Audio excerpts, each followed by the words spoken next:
Meanwhile, the FAA has started furloughing air traffic controllers under those budget cuts that took effect last month, and there were some reports already of delays due to staffing on Sunday. Now, the airline industry is warning that the furloughs could lead to massive flight delays and cancellations.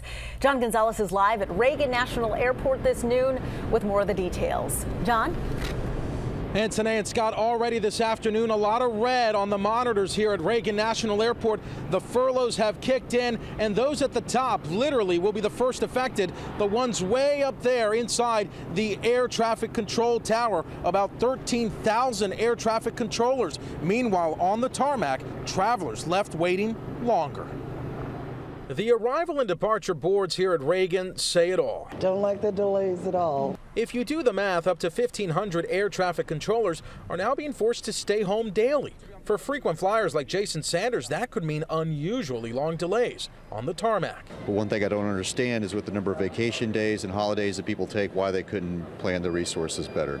Sequester furloughs have kicked in at pretty much every major airport in the country. The Federal Aviation Administration warns reduced staffing by 10% could mean added delays as long as 3.5 hours.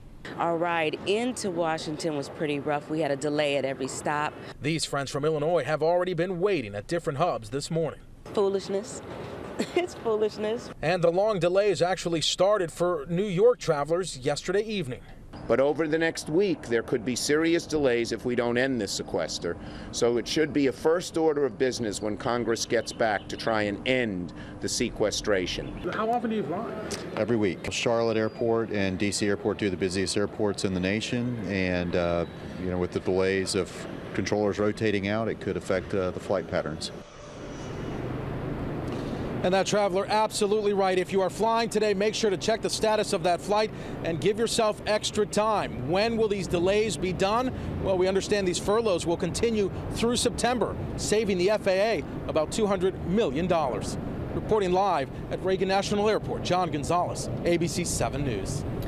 All right, thank you, John. And some good news in the airways, talking about Boeing. The Federal Aviation Administration has accepted its revamped battery system for those 787 Dreamliner jets. There were fires earlier that prompted aviation authorities globally to ground the Dreamliners back in January. Well, United Airlines now says Boeing has fixed the battery problems and expects to resume commercial flights at the end of May.